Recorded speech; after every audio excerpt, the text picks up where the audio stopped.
Baik, sebelumnya saya buka. Bismillahirrahmanirrahim. Assalamualaikum warahmatullahi wabarakatuh. Selamat malam. Selamat malam, Pak. Waalaikumsalam warahmatullahi Warahmatullahi wabarakatuh. wabarakatuh. Selamat Selamat malam, malam, Pak. Pak. Kita ketemu lagi nih ya. SI Angkatan 2023 ya. Oke. Oh iya, namanya gak asing. Akmal, Alfi. Oh, Pak Alfred gabung di kelas saya ya. Iya, Pak. Alfred. Oke. Lalu Damar. Nabila juga pindah kelas malam, Nabila.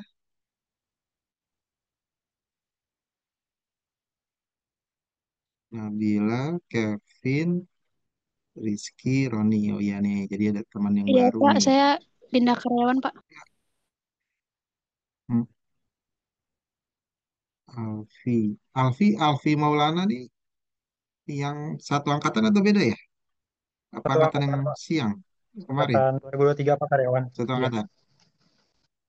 Oh 2003. Oh iya. Karena ada nama juga Alfi. Tapi di tahun 2022 kalau nggak salah kemarin dia masuk. Oke baik. Em, Sebelumnya udah kenal saya ya.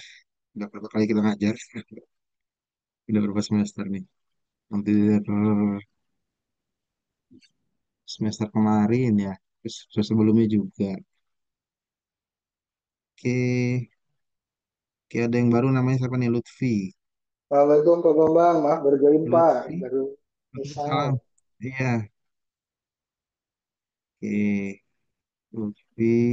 Oke. Roni. Ada yang sama. Udah. Oke. Baik. em, Sebelumnya di materi data mining ya. Ingat ya kemarin yang semester kemarin. Data mining. Tuh Pak, ada dua Itu semester lalu. IRAM sama data mining.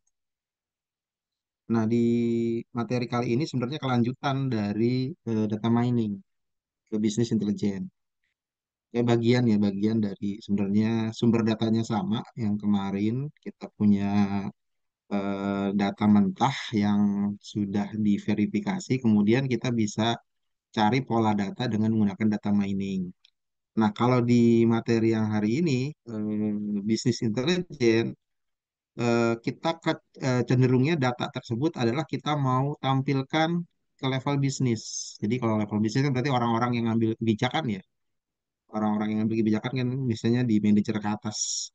Nah, mereka butuh grafik, butuh tampilan dashboard istilahnya ya. Dashboard tampilan yang bisa mewakili atau menggambarkan dari gambaran data yang ada. Nah, itu tingkatannya lebih tinggi dari data mining. Kalau data mining kan kemarin baru boleh nyari gitu ya, prediksinya. Nah, ini konsumsinya adalah untuk ke level manajemen tingkat atas. Jadi gimana supaya data-datanya itu yang telah kita olah itu tampilannya itu mudah dimengerti bagi mereka. Jadi untuk mengambil keputusan tuh jauh lebih mudah intinya ya. Kalau miskin di zaman dulu tuh pernah dengar namanya Decision Support System DSS gitu ya. Nah, itu berkembang di akhir ini dengan AI dan kemampuan dari pengolahan data yang level tinggi di bisnis itu dirangkum dalam bentuk dashboard yang mudah dipahami. Mungkin kalau dulu pernah belajar pakai Excel ya, Excel itu kan data-data mentah di Excel itu kan juga bisa kita olah menjadi data-data grafik. Nah, modelnya kayak gitu. Jadi Excel itu salah satu dari bisnis intelligence sebenarnya. Kalau kita mau dalami sampai report laporannya yang detail.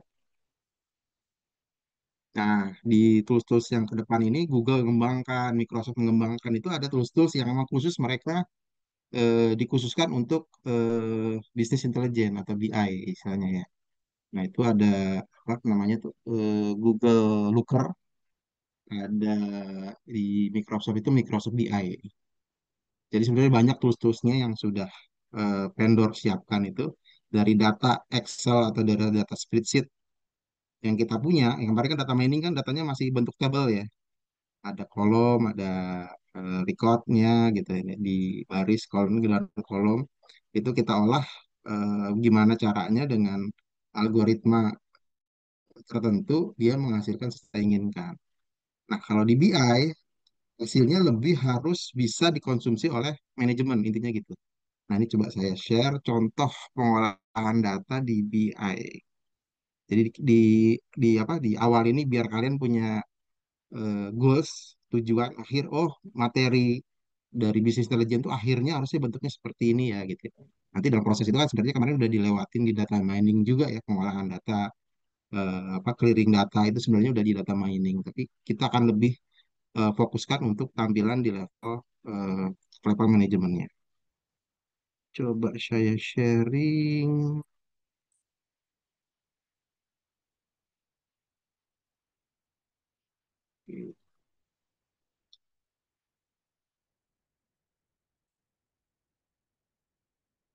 Tadi share, share, share. Oke, ini ya di share. Ini contoh dashboard. Ini saya gunakan di tahun lalu untuk presentasi ke mahasiswa tentang penggunaan Google Looker untuk pengolahan data di Excel. Tampilannya seperti ini. Contoh ya, ini profil siswa. Terlihat nggak? Terlihat ya. Oke.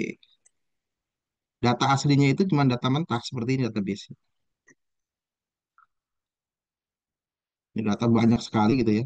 Ada ratusan bahkan ribuan gitu ya data yang punya. Lalu kita pengen buat satu di level manajemen untuk ambil keputusan sebenarnya sebaran siswa ini gimana ya? Ini data siswa yang daftar ke ITT. Saya buat olah, lalu kan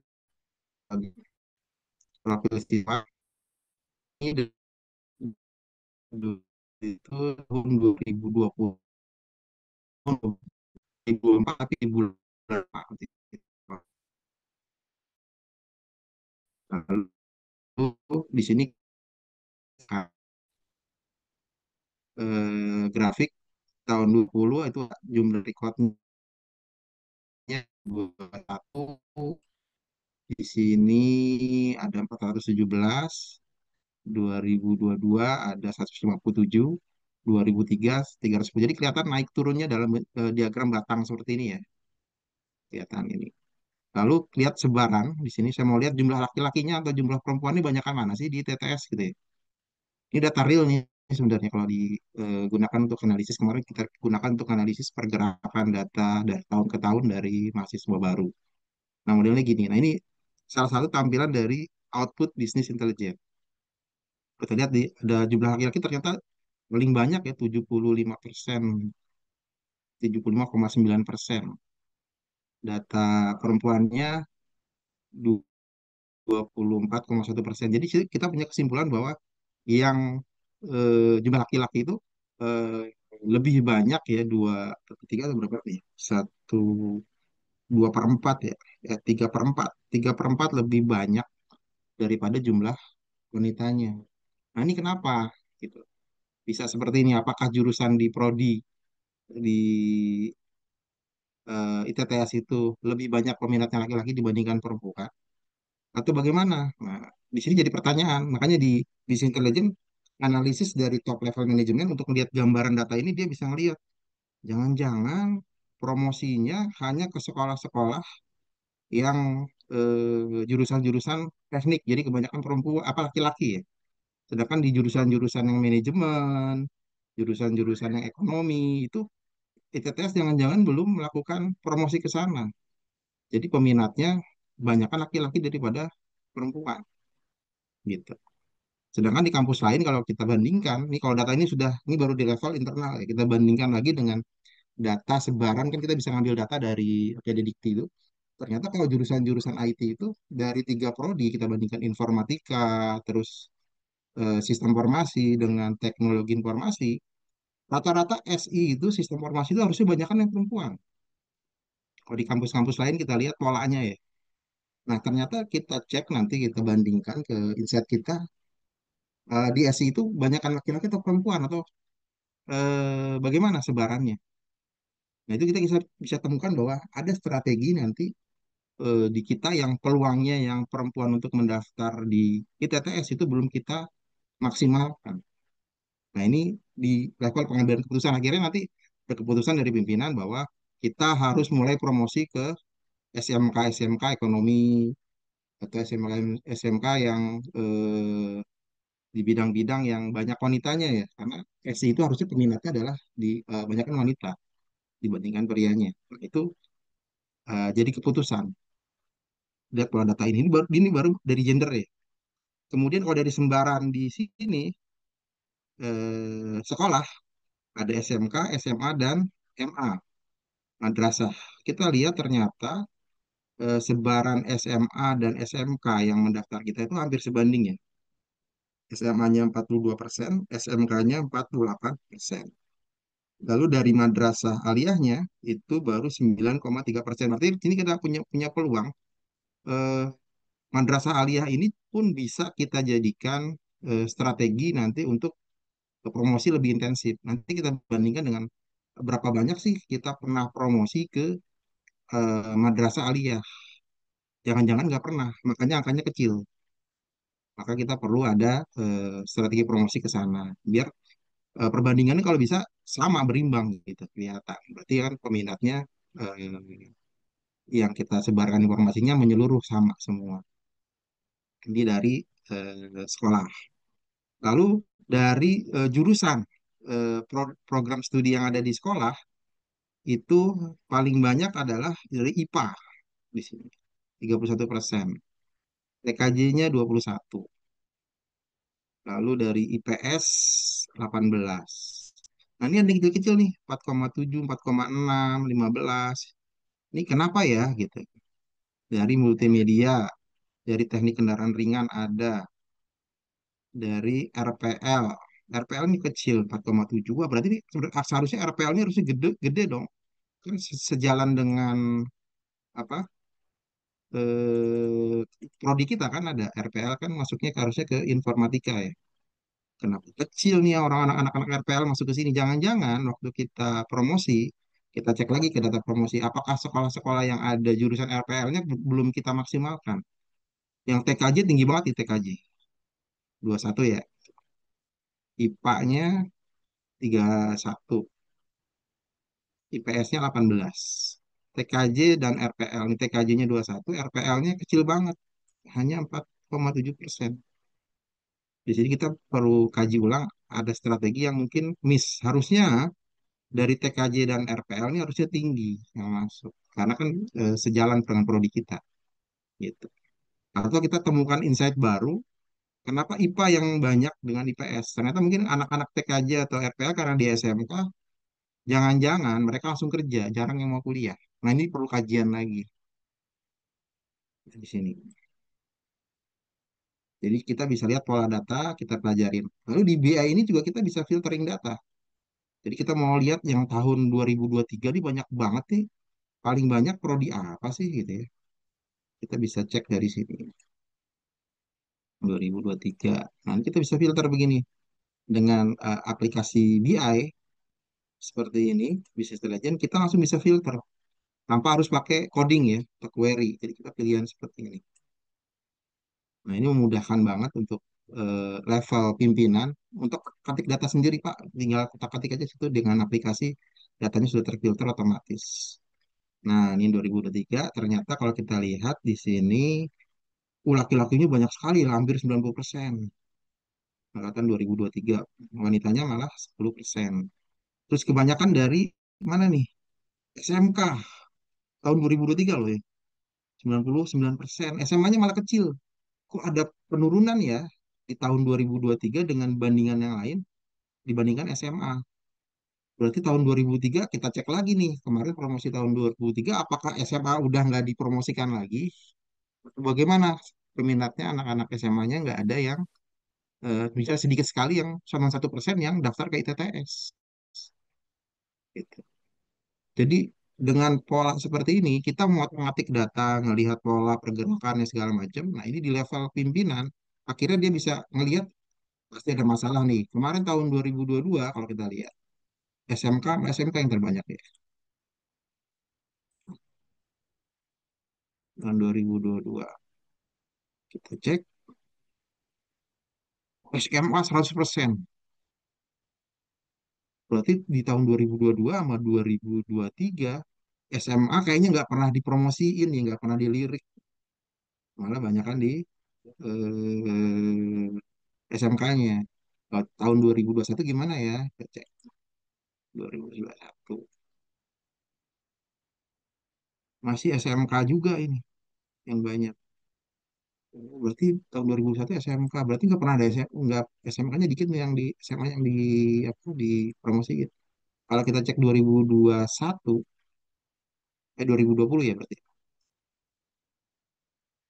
2020 SMK juga ini. Berarti SMA-nya sedikit ini. 2022 SMK. 2021 SMK. SMA-nya malah sedikit ya. Tapi kalau semuanya tadi 2023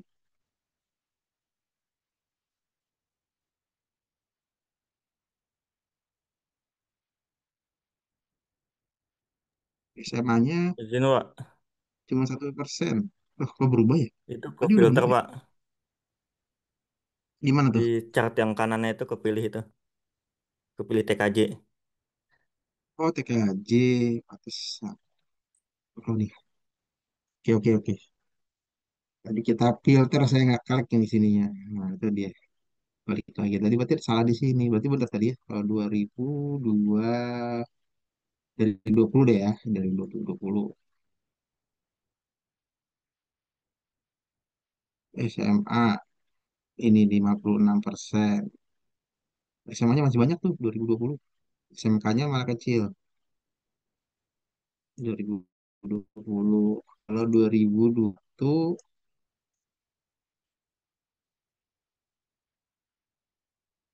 SMK-nya banyak nih. Hampir sebanding ya. 43, 45. Di 2022 SMA 42, SMK-nya banyak nih, lebih 47. 2022, 2023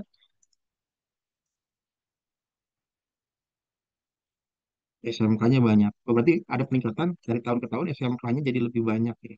Naik, ada pola gitu ya dibandingkan SMA-nya. Nah, ini kan perlu kajian data kembali ya, apakah strategi promosinya sudah tepat atau belum. Atau jangan-jangan tadinya SMA banyak, sekarang dikurangi kemarin jadi terdampak ke jumlah yang mendaftar. Nah gitu ya, jadi pola dari dashboard ini jadi lebih mudah di level pimpinan untuk bisa cari data sendiri. Jadi kita nggak usah support, Pak data ini minta apa, kita nanya terus kita bikinin reportnya gitu. Dia filter sendiri aja langsung. Nah, ini kalau BI-nya sudah jalan. Contohnya nih tahun lulusan, ya sebarannya ya tadi. Dari SMA manakah yang terbanyak mendaftar di TTS nih? Ternyata ada SMK Pustek Serpong. Nah, ini kita bisa lihat efektivitas kita kemarin waktu promosi ke Pustek Serpong berapa kali sih gitu ya. Ada kegiatan apa sih kok sampai anak-anak itu banyak buat minat ke kampus kita. Kedua Bintang Nusantara gitu. Di sini ya terus gitu. Terakhir ini ada yang 21, ada Lubuk Linggau juga nih. Lubuk Alung, 12 Kota Sarang, ada Pariaman, Majalaya. Kita lihat-lihat dari sini pola-pola ini kita bisa ngelihat pelajarin eh, seberapa efektifkah waktu kita promosi ke sekolah-sekolah tersebut gitu ya. Jangan-jangan ada satu sekolah yang belum pernah kita promosikan ternyata banyak yang minat ke kita tuh malah kita harus cari tahu tuh kenapa ya kita nggak pernah promosi ke sekolah tersebut kok banyak yang daftar. Jangan-jangan ada sesuatu yang tidak tidak ketahui. Nah itu bisa kita gali tuh. Temuan di lapangan sih di beberapa sekolah itu kenapa nih apa tinggi seperti ini nih di Pustek Serpong gitu ya, Bintang Nusantara gitu ya. Ternyata ada dosen kita atau rekanan kita yang kerja sebagai guru atau kepala sekolah di sana. Ternyata itu sangat berdampak ke kampus. Jadi temuan kita bahwa kita perlu orang dalam kalau mau jumlah siswanya bisa konsisten tinggi gitu nambah ke kampus. Jadi kita nggak bisa hanya promosi sekilas terus kita tinggal. Ternyata perlu harus ada orang dalam yang terus menginformasikan ke siswa tersebut. Jadi ada kerjasama. Nah, karena ternyata hasilnya dia efektif, lebih banyak yang tertarik untuk gabung di ITTS. Nah, seperti seperti ini akhirnya ambil kebijakan keputusan kayak kemarin kita buat member get member. Jadi siapa yang bisa mempromosikan atau mendaftarkan siswanya ke sekolah ke kampus kita, kita beri semacam terima kasih ya dalam bentuk uang terima kasih besaran kita tentukan berapa. Ternyata itu sangat efektif. Jadi guru-guru atau kepala sekolah yang di sana, oh iyalah kita promosikan, kita juga dapat sesuatu dari kampus. Gitu. Jadi kampus nggak berpangku tangan. Atau ada beberapa kampus yang kita lihat, sekolah yang kita lihat, karena kita nggak pernah ngasih fee, tapi kok banyak ya, gitu ya. Karena ternyata kita cek, Prof. Ono itu pernah diundang oleh sekolah tersebut untuk sebagai pembicara atau narasumber memberikan sesuatu ke sekolah tersebut. Oh, ternyata karisma Prof. Ono itu sekali aja, walaupun cuma sekali, pernah datang ke suatu sekolah itu kan teringat yang ke siswa-siswanya. Jadi akhirnya banyak yang daftar gitu. Berarti kita bisa coba bukan hanya dari kit member, tapi kita bisa lihat kerjasama apa ada pelatihan atau ada workshop. Kita datangkan pakar-pakar yang ada di TTS ke sekolah tersebut. Itu jauh lebih mengena ke siswa-siswanya. Dia ingat terus gitu.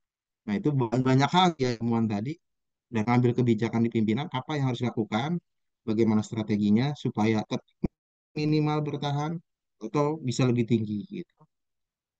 Nah, ini dari data-data ini nih pengolahannya. Nah, kita cek juga dari sini misalnya tahun 2022. Misalkan.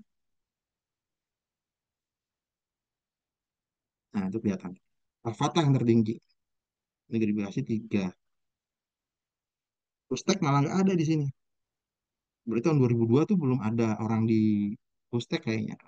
Gitu tahun 2023 ada guru atau dosen yang di sana. Pustek naik ya? Pustek. Nggak ada. Tahun berapa ya Pustek itu? 2021 ya. Nah, 2021 ini.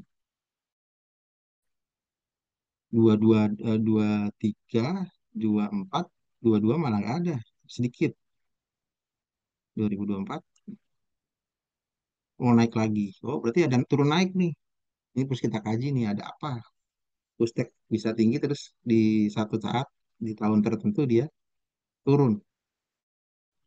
Atau kurang pendekatan atau bagaimana. Nah, ini dicari dari sini. Jadi muncul pertanyaan-pertanyaan berdasarkan pola data atau pola grafik yang disajikan dari menu dashboard BI ini. Lalu lihat peta sebaran,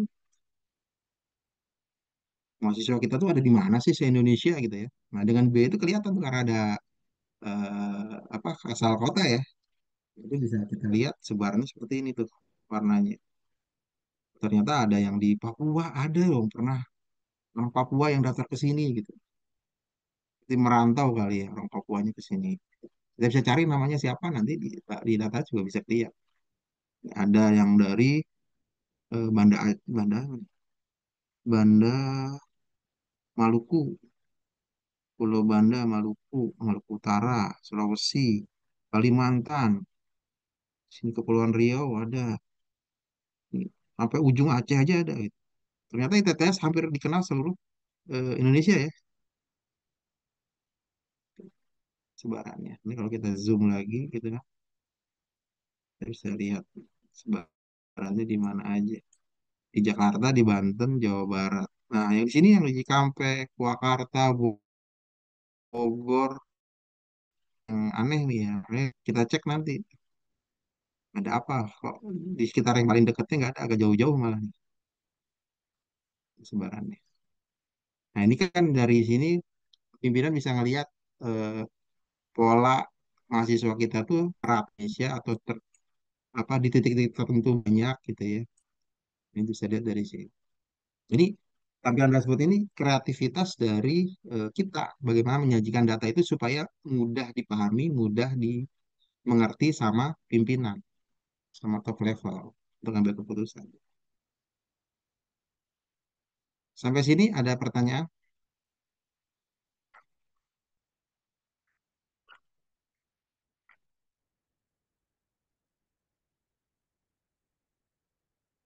Nggak ada ya? Oke, intinya ke sana. Jadi tujuan akhir kita nanti dari proses belajar bisnis intelijen ini sebenarnya kita arah akhirnya adalah buat dashboard untuk ditampilkan untuk pengambilan keputusan di top level manajemen. Itu ada tahapan-tahapannya. Mirip seperti data mining, harus ada datanya dulu kan.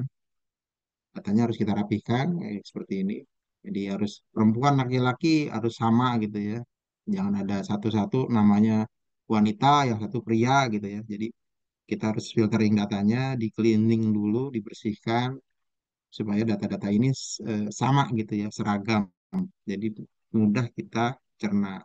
SMA, SMK gitu ya. Jangan SMKN, SMAN gitu. Jadi nanti di sebaran datanya juga akan bikin apa? Bikin bingung gitu ya. Nah, ini data-data ini harus kita olah dulu rapih, baru bisa ditampilkan dalam bentuk grafik tadi diolah. Nah, data-data mentahnya seperti ini. Gitu ya. Ini baru dari satu sisi alamatnya aja sama jurusan sekolah, misalnya sekolah sama jurusan sekolah. Kalau kita lebih dalam lagi data ini kita bisa gali misalnya dari penghasilan orang tua, terus tempat tinggal, macam-macam ya, data pribadi banyak banget ya. Itu bisa kita temukan lagi nanti hal-hal yang mungkin lebih detail. Misalnya di TTS itu rata-rata penghasilan orang tua di tingkat menengah, atas atau bawah sih yang daftar di TTS. Kita bisa lihat sebarannya dari tahun ke tahun. Kalau ada data penghasilan orang tua.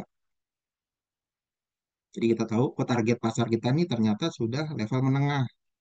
Atau bahkan level atas sudah banyak yang minat ke TTS. Artinya, saya bisa dong buat kelas khusus kalau misalnya yang banyak minat dari kelas atas, kelas khusus dengan harga yang lebih tinggi gitu ya, kelas apa, spesial kelas lah, atau kelas double degree atau apa, saya jual pasti laku, pasti bisa ada yang minat gitu, karena dari sebaran data kita tahu penghasilan orang tuanya tinggi-tinggi. Nah, kalau misalnya ternyata hasil sebaran data kita tingkatnya adalah di menengah ke bawah, berarti strateginya tentunya akan beda ya, kita buat kelasnya nanti bagaimana. Nah, dari pola-pola data tersebut, makin banyak data yang kita miliki, makin detail, kan nanti ngambil keputusannya juga makin apa? Makin spesifik, makin bisa langsung mengenai sasaran. Gitu. Jadi jangan main-main dengan data nih. Kita bisa menangkan persaingan dengan data, data historical data dari awal terbentuknya TTS sampai akhir ini nanti akan jadi pertimbangan arah strategi kebijakan pimpinan. Gitu. Kita mau buat kelas apa nih? Kemarin itu di beberapa kampus ada namanya kelas PNS.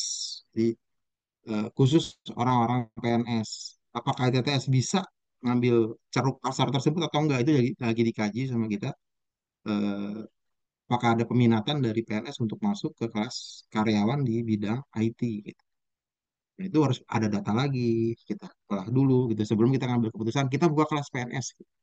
Jangan-jangan kita pas kita buka peminatnya sedikit. Tapi kalau kita punya data, kita bisa yakin, wah ini pasti banyak nih karena kita ada ceruk pasarnya nih, ada eh, kebutuhan di situ gitu. Jadi setiap pengambilan keputusan itu ada kajian data sebelumnya. Nah, fungsi dari BI tadi ini sangat bantu banget ini ngambil keputusan. Jadi kalau kalian eh, mahasiswa bisa menyajikan data perusahaan bentuknya seperti ini, perusahaan pasti akan senang banget. Dari sekian tahun kita analisis bos misalnya, ini ada temuan seperti ini, gitu. Kita punya strategi seperti ini, udah langsung jadi manajer. Kalian bisa jadi orang penting di perusahaan karena bisa ngerti data yang ada di perusahaan. Jangan-jangan banyak hal yang perusahaan itu sebenarnya dia punya peluang, tapi dia nggak bisa ngelihat itu.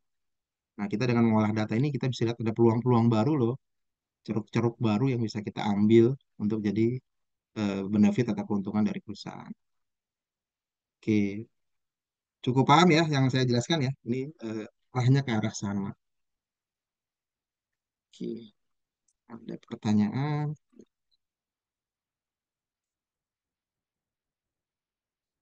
Apa pakai Power BI atau masih Orange, Pak? Ya, ke Power BI. Karena di Orange untuk tampilan grafiknya masih kurang ya. Kayak gini nggak bisa filtering. Jadi itu masih di coding di kitanya, di, di programmernya ya. Kalau Power BI, kita kasih filter-filternya otomatis di pimpinan yang nggak ngerti IT, dia gue bisa pakai. Gitu. Oke.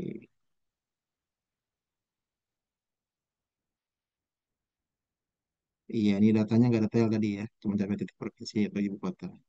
Nah, makin detail datanya kalau sampai desa, kelurahan, W-nya dapat gitu ya. Maka kita bisa langsung mapping lebih detail lagi sebarannya di kelurahan ini atau di kecamatan itu atau di RT ini ada berapa orang sih siswa kita gitu tuh lebih bagus. Makanya kalau makin datanya makin detail kita punya itu kita bisa lihat apa sesuatu di sana. Makanya kan hari ini yang dikhawatirkan adalah data apa KTP ya kita KTP kita kan bocor gitu ya keluar.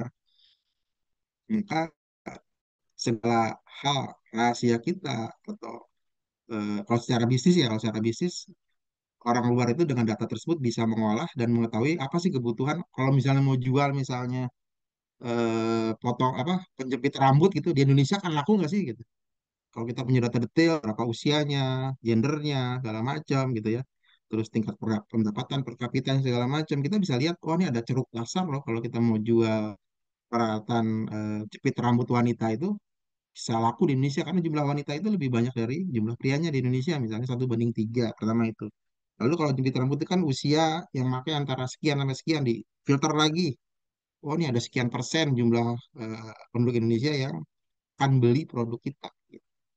Akan bisa dipromot nah itu makanya data-data e-commerce Shopee Tokopedia mereka tuh bisa melibas UKM-UKM kecil itu kalau mereka nggak regulasinya nggak dibatasi sama pemerintah itu bisa mereka bisa tahu ceruk pasar nih seperti seperti tahun-tahun dulu itu skincare di Indonesia itu kan luar biasa booming melihat penjualannya tinggi akhirnya data tersebut dijual ke satu perusahaan besar mereka tiru produknya jauh lebih kualitasnya lebih tinggi harganya lebih murah maka UKM-UKM Indonesia yang tadinya merintis tersebut bisa mati total gitu kalah bersaing gitu karena pasarnya dilihat ternyata di banyak di Indonesia yang skincare itu jumlah apa pembeliannya dalam 1 bulan itu luar biasa gitu. Akhirnya kan dengan data dari transaksi penjualan, terus kemampuan daya beli segala macam, akhirnya eh, pihak ketiga tadi bisa jual ini. Kalau mau jual Indonesia, bikin perusahaan ini nih jual produk Indonesia pasti laku gitu. Tapi tentunya akan mematikan UKM-UKM kecil yang ada di Indonesia. Nah, itu kan ini pentingnya regulasi yang ada di pemerintah gimana supaya menyelamatkan yang kecil-kecil ini jangan sampai kalah bersaing dengan yang besar. Nah, mereka bisa tahu itu kelemahan kita atau peluang segala macam ya by data. Ya, data kita sebenarnya banyak yang diambil nih gratis-gratis dikasih dari orang sebenarnya mau diambil datanya, pola pembeliannya segala macam. Setelah itu mereka ambil keputusan bagaimana strategi untuk dapat uangnya. Kasarnya gitu. Nah, ini kemarin di Power BI ini saya pernah presentasikan juga ke level Tangsel di seluruh kecamatan, kecamatan, di level kecamatan.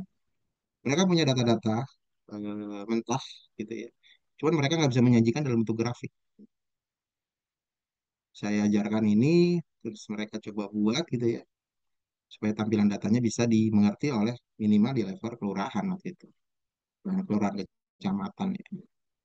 Ternyata emang kayaknya sepele gitu, tapi ternyata kalau kita bisa tampilkan seperti ini, itu sesuatu yang wow banget ya gitu ya, di pemerintahan.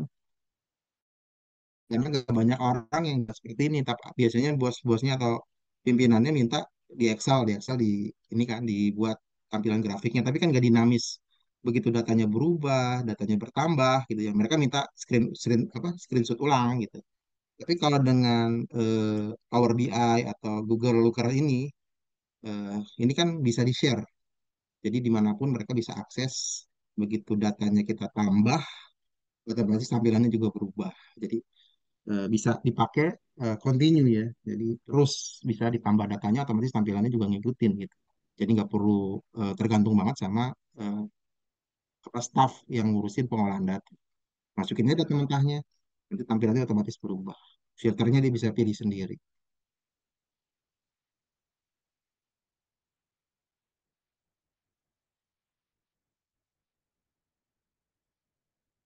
Dari Roni, berarti kayak pivot table di Excel aja ya Pak? Iya betul. Cuman lebih detail. Sama benar kayak pivot table. Cuma kalau di Excel itu kan kelemahannya kan dia nggak bisa online ya, nggak bisa sharing gitu. Nggak apa-apa sebenarnya bagian dari BI juga Excel itu bagian dari BI sebenarnya di pivot table-nya. Hampir sama. Cuman kalau di software-software khusus kayak Microsoft BI, pakai Google Looker ini kan dinamis dan bisa di-sharing. Jadi lebih fleksibel. Boleh nggak sih Pak kita mau riset suatu data yang kita dapat cuma sedikit misalnya 50 nanti sisanya boleh pakai dummy data nggak atau real data. Nggak apa-apa. Jadi untuk eksperimen pakai dummy data segala macam yang penting tampilan grafiknya udah muncul. Nanti kan tampilan ini diyakini kebenarannya atau enggaknya kan berdasarkan data yang diinput. Tapi yang jelas apa eh, data itu jadi dinamis. Jadi kita bisa olah di sana tapi nggak harus kita buat tampilan grafiknya itu diulang, nggak usah. Dia ngikutin aja kalau datanya kita rubah ya otomatis tampilannya berubah. Jadi kalau untuk latihan ya pakai data dummy aja dulu masukin. Yang penting tampilnya udah sesuai. Begitu nanti data real dimasukin ya hasilnya juga akan real. Ya untuk riset kan, jadi nggak perlu harus data asli lah. Pakai Kaggle kan banyak tuh data-data tuh. Sebenarnya data-data riset yang bisa kita pakai itu juga bisa diolah kayak kemarin ya di data mining.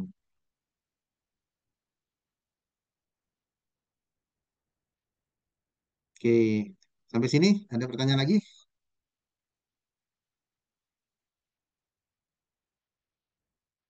Oke ya, ini karena apa? Kalian sudah masuk semester 5 ya. Sebenarnya 5 itu semester 6 itu kan sudah mulai KP ya. Jadi kerja praktek tahun apa semester depan itu. Nah, ini jadi bisa jadikan di data mining dan bisnis intelijen ini jadi topik kalian nanti untuk riset di atau penerapan aplikasi di kerja praktek. Boleh ngambil data dari mana kan gitu kan. Nanti diolah tampilannya dengan BI, boleh dengan data mining bisa gitu kan. Itu jadi laporan kerja praktek.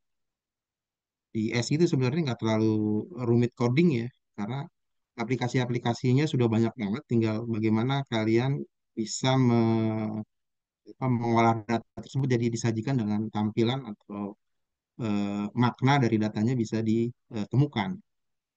Kalau di IF kan kebanyakan mereka harus coding langsung ke dalamnya ya, buat bagaimana proses grafik ini benar-benar pakai coding gitu kan, pakai PHP atau pakai Python segala macam gitu ya. Kalau di SI sebenarnya kita bisa jembatani itu dengan aplikasi-aplikasi bawaan yang sudah jadi.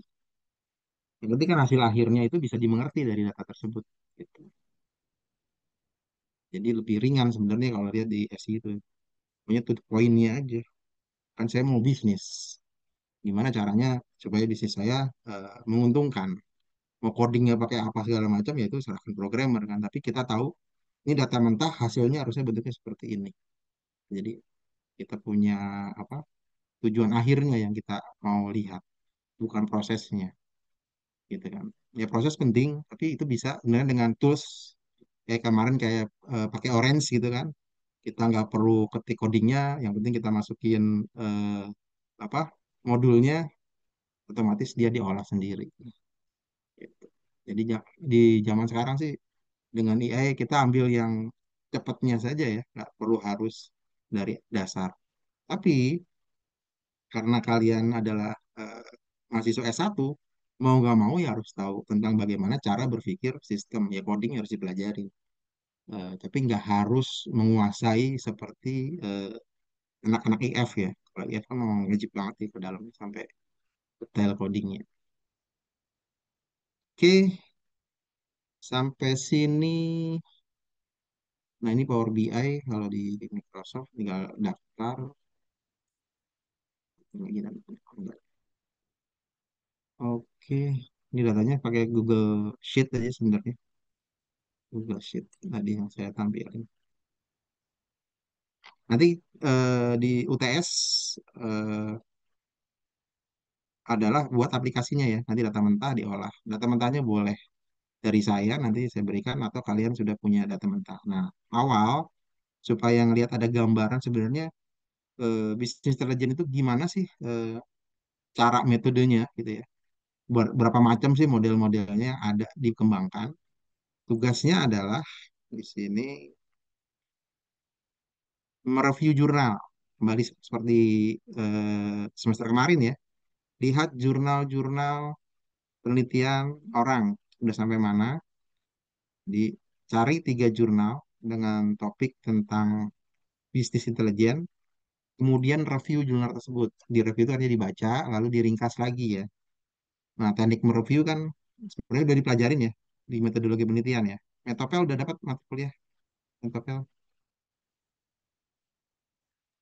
Belum kayaknya, Pak. belum. Oke. Coba nanti cari tahu ya. Mereview itu sebenarnya mudah, cuman meringkas dari jurnal yang 12 halaman itu, kata 7 sampai 12 itu diringkas jadi 1 halaman aja gitu. Jadi untuk mengingat, karena baca jurnal itu walaupun sedikit, tapi kalau kita nanti mau skripsi atau kerja praktek itu kan jurnalnya minimal 5 ya. Bahkan kemarin tuh di skripsi itu 10 kalau nggak salah kalau diminta.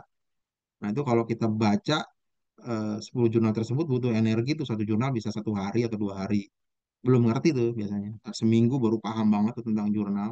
Baru satu jurnal. Nah kalau ada 10 kan ada 10 kali 10 100 hari ya bisa 3 bulan baru baca baru selesai. Itu kalau bacanya benar-benar tekun ya. Nah, begitu kita kembali lagi ke jurnal yang pertama, itu biasanya lupa, udah kelewat. Maka kita kan nggak apa kekuatan ingatannya kurang. Nah, kalau kita sudah mereview jurnal tersebut, kita tuh lihat reviewnya, lalu ngeliat jurnalnya itu cepet. Kita ingat lagi apa yang dimaksud dari jurnal tersebut. Dan fungsinya mereview jurnal itu biar kita kepancing lagi apa yang sudah kita pelajari, kita lebih lebih lebih cepat mengingat. Ya kalau kita belajar dulu ada kesimpulannya. Kesimpulannya apa gitu. Kesimpulannya itu kan bisa mewakili dari seluruh dari isi. Nah, gitu. Nah, jurnal itu sebenarnya udah singkat gitu ya. Kalau kita baca tapi tetap butuh energi banyak. Nah, coba direview.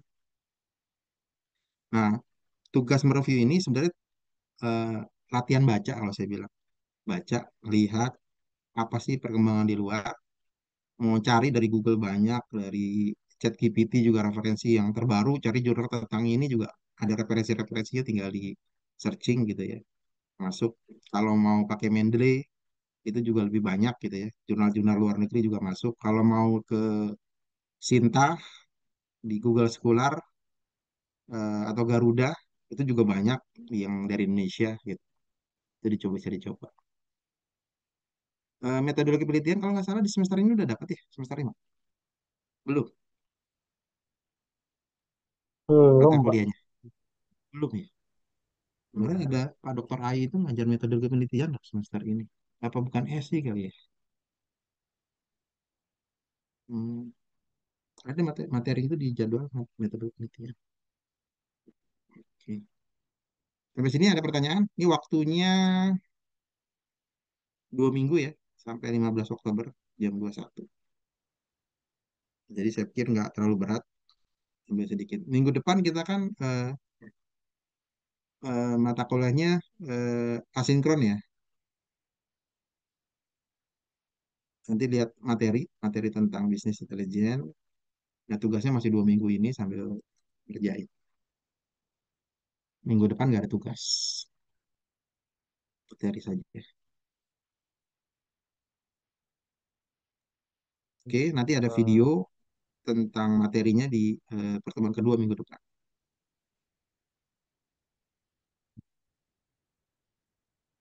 Bisnis intelijen. Nah, ini kalau yang kelas pagi itu hari Jumat jam 1. Kalau yang mau datang pagi, kalau yang malam ini.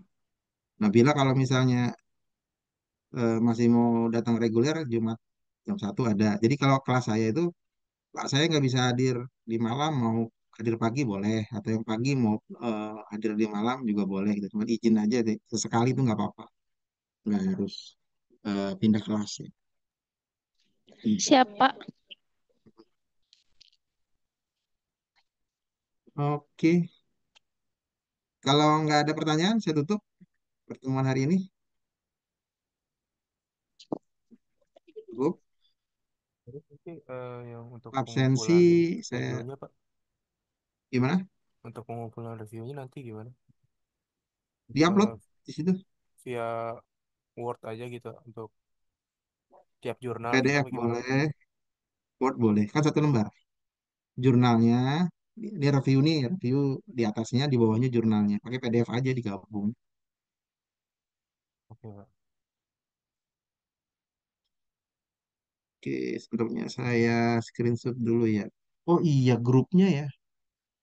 Grupnya kita pakai grup yang kemarin aja ya. Ya, yang grup Nanti ya. yang belum tahu grupnya saya kasih share link grupnya. Di grup Telegram kemarin kita ada grup kelas, grup data mining ya. Oke, itu lagi ya. Oke Pak.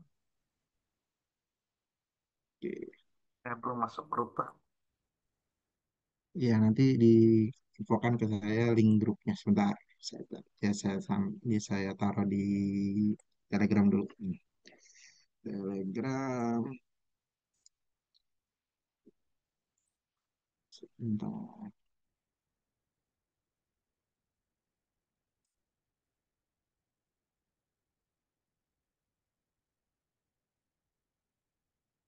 Kelas eksekutif. Hmm.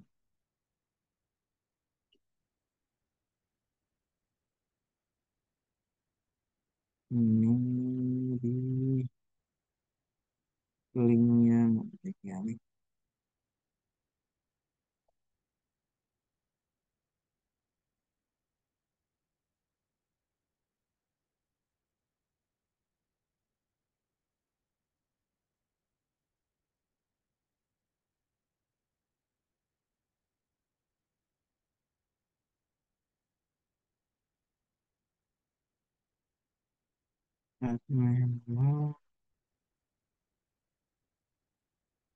Linknya pilih sebentar ke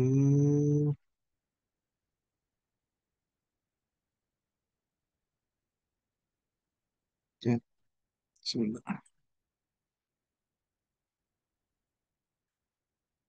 Oke, itu di eh, chat sudah saya kasih itu ya link dari grup di Telegram. Kalau yang belum tinggal gabung aja.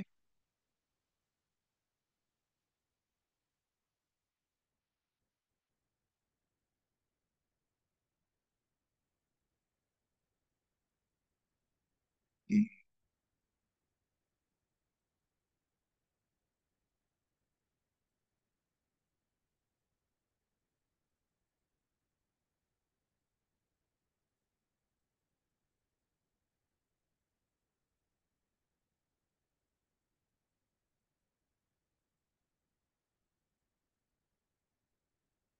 Oke, di grup juga sudah saya screenshot daftar hari ini absensi. Sebenarnya absensi di LMS itu begitu kita pakai Zoom di tampilan sebentar di mana sih ya?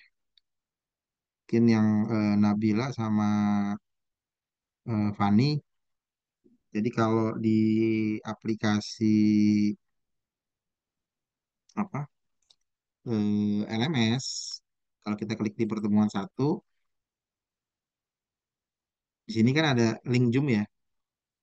Nah, ini kalau kita klik join dari sini, otomatis absennya akan masuk ke sistem tanpa saya harus absensi satu-satu ya. Dia otomatis begitu kita klik joinnya, otomatis dia akan masuk kehadiran. Jadi nanti kalau Zoom jangan dari yang di grup ya, di grup WA kan ada tuh kita klik gitu, itu nggak masuk ke absen. Jadi kalau itu buka LMS-nya dulu, kemudian klik join, otomatis nanti dia akan masuk ke apa ke absensi di LMS-nya. Ini kalau dilihat dari sini itu, oh ya, belum belum selesai nih. Kalau udah close baru nanti akan masuk otomatis absensinya. Jumlah hadir 0 dari 80 kalau masuk ya.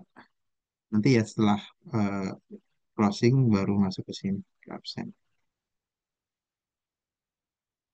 Katanya sih dari KRS ya Pak, jadi nggak bisa buka LMS gitu. Dari KRS nggak bisa buka LMS. Katanya sih gitu tadi di WA. Oh, Kalau kalau LMS saya ini? ini apa? Kalau saya di Siakat udah statusnya udah kelas kelas karyawan. Cuman cuman kalau di LMS belum keubah Pak. Udah saya konfirmasi cuman belum dibalas sama akademik Pak. Oh gitu. Jadi di KRS-nya sudah karyawan, tapi di LMS-nya masih kelas reguler, Iya Pak. belum muncul. Oke, nanti kita cek deh. Oke, tadi udah disampaikan ke Helpdesk ya? Sudah Pak dari Gak hari apa-apa. Jumat. Ya, nanti Iya. aku ini lagi. Jadi di kita itu ada masa perubahan KRS atau hasil masa toleransi ya. Jadi 2 minggu, 2 pertemuan, pertemuan pertama dan kedua. Jadi saya instruksikan ke dosen bagi mahasiswa yang absensinya atau KRS-nya masih belum masuk segala macam di pertemuan pertama dan kedua itu nanti dianggap hadir. Asal lapor mahasiswanya. Oh, kondisinya kesulitannya gini itu nanti akan otomatis dianggap hadir. Asal lapor ke dosen. Jadi masih ada toleransi. Nanti di pertemuan ketiga baru benar-benar fix melalui sistem. Jadi dosen masih boleh ngedit gitu istilahnya. Oke ya, termasuk itu yang kayak Pak Alfred kan konversi ya. Ternyata Pak jadwalnya setelah saya ikut mata kuliah di Bapak sama jadwal yang lain bentrok atau saya milih terlalu banyak misalnya SKS-nya saya mau kurangin itu nggak apa-apa. Jadi nanti di pertemuan ketiga sudah bisa di-clear lagi mana yang mau ditambah, mana yang mau dikurangi atau dihapus mata kuliahnya. Jadi ada boleh mengajukan perubahan KRS sebelum pertemuan ketiga. Oke ya, kalau sudah nanti di grup tinggal diinfokan kalau misalnya ada kesulitan, ya seperti biasa, seperti semester-semester yang lalu, info-info segala macam ada di grup. Kalau emang ada sesuatu yang harus japri, silakan japri ke saya. Terima kasih. Kalau nggak ada pertanyaan, saya tutup. Selamat malam. Wassalamualaikum warahmatullahi wabarakatuh. Waalaikumsalam. Waalaikumsalam warahmatullahi Ya, wabarakatuh. Waalaikumsalam. Waalaikumsalam. ya, terima kasih sama-sama.